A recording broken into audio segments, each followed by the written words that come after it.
Assalamualaikum warahmatullahi wabarakatuh. Alhamdulillahilladzi qad anzala minas samaa'i maa'a wa ambata kulla syai'in minal 'alam bisababiha. Wassalatu wassalamu ala sayyidina Muhammadinil Mustafa wa ala alihi wa sahbihi dhawil huda wat tuqa. Amma ba'd. Majelis hakim, hadirin sebangsa dan setanah air di bumi Gayo yang kami muliakan. Indonesia terletak di antara lempeng Eurasia dan Australia, di antara dua benua dan dua samudra, terletak pada lintang rendah dengan iklim tropika basah. Hal inilah hadirin yang membuat Indonesia dikenal dengan negeri seribu bencana. Bahkan sejak tahun 2005, UNESCO telah menetapkan Indonesia pada urutan ke-7 di dunia sebagai negara paling rawan bencana. Negeri ini sering diguncang gempa, dilanda banjir, erupsi Gunung Merapi. Waspadalah! Bahkan BNPB mencatat sebanyak 657 bencana yang terjadi di sepanjang Januari hingga 1 Maret 2021. Bencana alam ini didominasi dengan banjir, puting beliung, gempa, dan tanah longsor di sejumlah wilayah NKRI. Hadirin, isyarat alam seolah-olah semakin beringas terhadap manusia. Belum selesai ingatan kita terhadap bencana yang datang silih berganti. Di awal tahun 2020, masyarakat dunia digegerkan dengan coronavirus atau lebih populer dengan COVID-19. Data dari Satgas Covid hingga 8 Oktober 2021, sebanyak 4,2 juta lebih kasus dinyatakan positif corona. Karena itu hadirin, Organisasi Kesehatan Dunia atau lebih dikenal dengan WHO pada tanggal 11 Maret 2020 menetapkan virus ini pun sebagai pandemi yang menyedihkan, mengerikan, dan menakutkan. Dasar inilah hadirin terinspirasi kami tiga Sri Kandi untuk mengangkat topik syarahan dengan judul Membangun Masyarakat Sadar Bencana Demi Masa Depan Indonesia. Referensi awal syarahan kami kitab suci Al-Quranul Karim surah Ar-Rum ayat 41. Allah berfirman, A'udzu billahi minasy syaithanir rajim.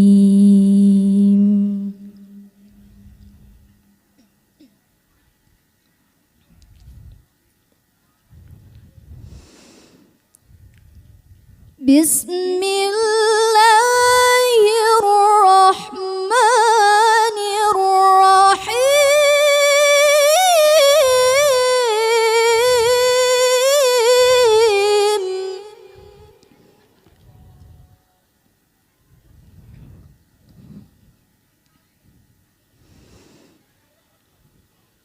ظهر الفساد في البر والبحر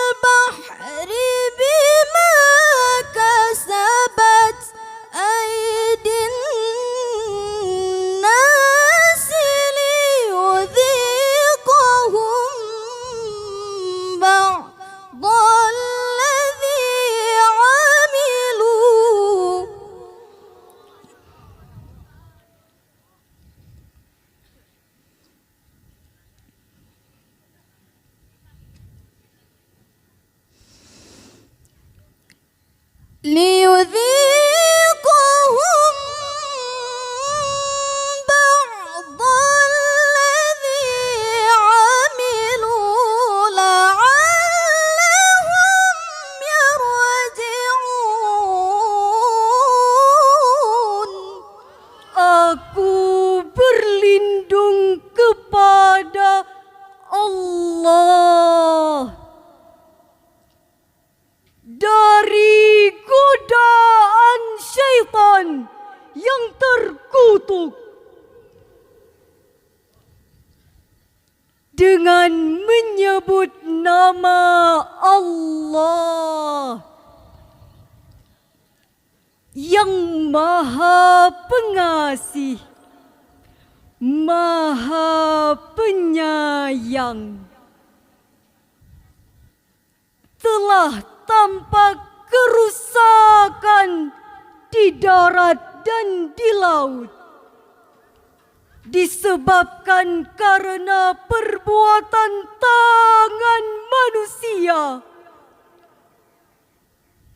Allah menghendaki agar mereka merasakan sebagian dari akibat perbuatan mereka, agar mereka kembali ke jalan yang benar. Majelis Hakim, hadirin para pecinta syarhil Quran yang kami muliakan, Imam Muhammad Al-Qurtubi dalam tafsirnya Al-Jami' li Ahkamil Quran jilid ke-14 halaman 4 mengatakan bahwa Abu Qatadah berkata, Al-fasad asyirku wa huwa a'dhamul fasad. Al-fasad adalah kesyirikan dan kesyirikan merupakan kerusakan yang paling besar. Hancurnya alam tidak seberapa, akan tetapi hancurnya akidah, kosongnya iman pada generasi bangsa, inilah yang dapat merusak bangsa kita dan mengundang murka Allah.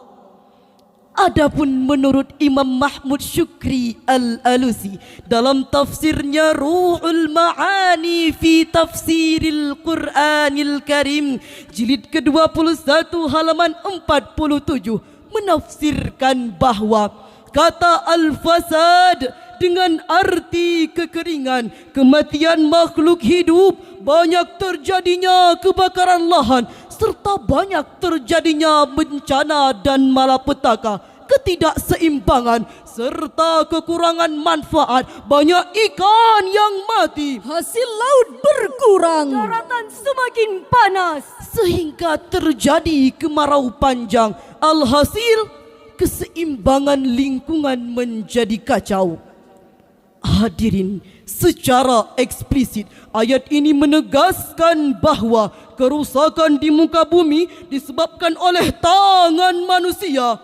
Bencana yang datang dikarenakan tidak ada kesadarannya manusia yang mengeksploitasi alam tanpa diiringi upaya menjaga kelestariannya. Penebangan hutan tanpa reboisasi, hutan menjadi gundul, erosi datang, air bah melanda.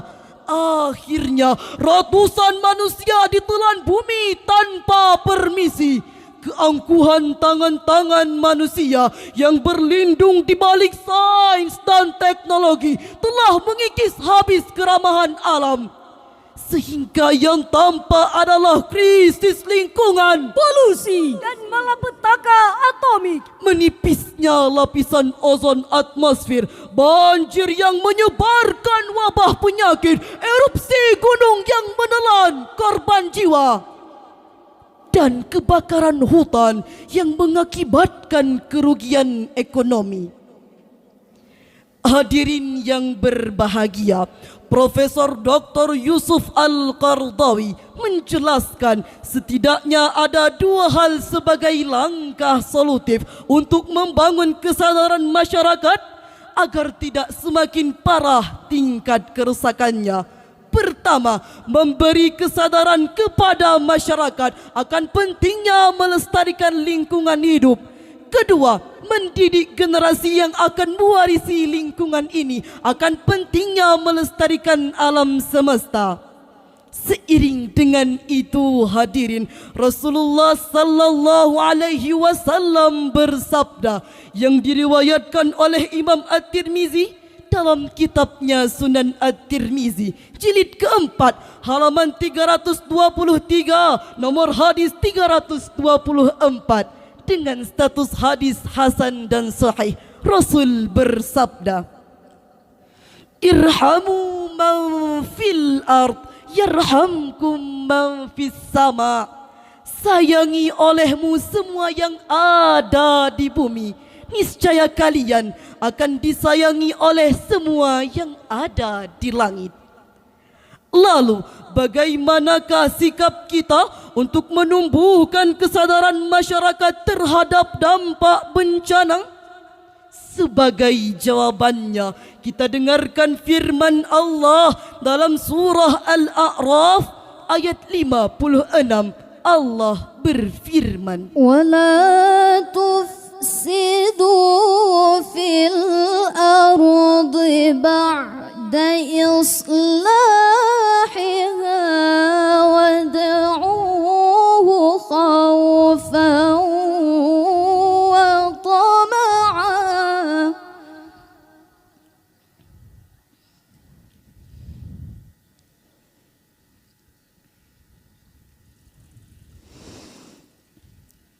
إن رحمة الله قريب من المحسنين.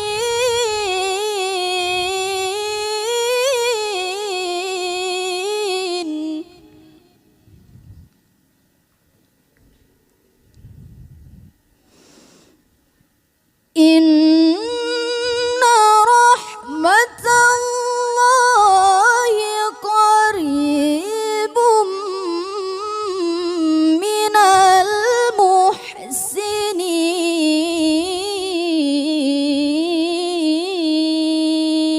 المحسنين. صدق الله العظيم.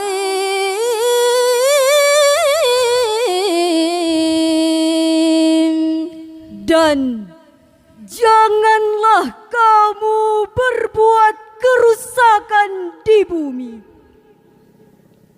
setelah diciptakan dengan baik.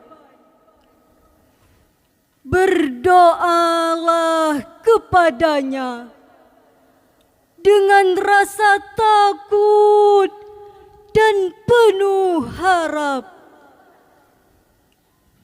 Sungguh rahmat Allah sangat dekat kepada orang yang berbuat kebaikan. Maha benar Allah yang Maha Agung atas segala firman-Nya. Majelis Hakim, hadirin di bumi negeri di atas awan yang kami muliakan. Menurut Syekh At-Tahrir Ibnu Ashur dalam tafsirnya At-Tahrir wa Tanwir jilid ke-8 halaman 173 menafsirkan bahwa kalimat la tufsidu fil ardi ba'da islahiha utifan nahyu anil fasadi fil ard ala jumlah. Syekh At-Tahrir Ibnu Ashur mengatafkan larangan terhadap berbuat kerusakan di bumi dalam bentuk jumlah. Mengapa? Innahu la yuhibbul mu'tadin, karena sesungguhnya Allah tidak mencintai orang-orang yang melampaui batas. Dikuatkan oleh pendapat Imam Ibnu Katsir dalam tafsirnya Al-Quranul Azim jilid ketiga halaman 494 bahwa Allah melarang manusia untuk berbuat kerusakan dan hal-hal yang membahayakan setelah dilakukan perbaikan di atasnya. Dengan demikian hadirin, tugas kita sebagai manusia adalah menjaga keseimbangan alam, melakukan perbaikan dan menjaga kelestariannya. Tidak saatnya lagi kita merusak alam, tidak waktunya lagi kita mencemari lingkungan. Munculkan kesadaran cinta lingkungan untuk Indonesia jauh dari ancaman bencana. Mari kita satukan langkah serentak dalam irama untuk mencintai alam semesta, supaya gunung tidak memuntahkan laharnya, laut tidak lagi menyumbang tsunami-nya, bumi tidak lagi menghadirkan gempanya. Bukankah Umar bin Khattab telah berdoa, "Ya Allah, sesungguhnya tidak akan hadir malapetaka kecuali karena perbuatan dosa, dan tidak akan hilang malapetaka kecuali dengan taubat nasuha." Hadirin, tugas kita sebagai khalifah ialah menjadikan alam ini dari mafsadah menuju maslahah, dari kerusakan menuju kepada keindahan, dari makhluk perusak alam menuju kepada makhluk cinta lingkungan. Karena itu hadirin, bila alam ini marah, kita sengsara. bila bumi ini marah, Kita menderita. bila semesta ini marah, kita merana. Betul hadirin? Demikianlah syarahan kami. Kesimpulannya ialah, pertama, kita sebagai makhluk di alam ini harus memiliki kesadaran bahawa pentingnya melestarikan alam semesta untuk memahami akan besarnya dampak bahaya bagi kelangsungan hidup manusia. Kedua, mendidik generasi muda akan pentingnya melestarikan lingkungan hidup dan taat kepada Allah, karena maksiat mengundang bencana. Jagalah alam semesta, jauhkan dari maksiat dan mungkarat. Sadarilah bahawa kita hidup di ambang bencana. Akhirnya di tanah gaya kupi melimpah, Bener meriah lebih lagoina. Kudep getanyo nanggro tapapa. betroh musibah ke anu bangsa. Hasbunallah, wassalamu alaikum warahmatullahi wabarakatuh.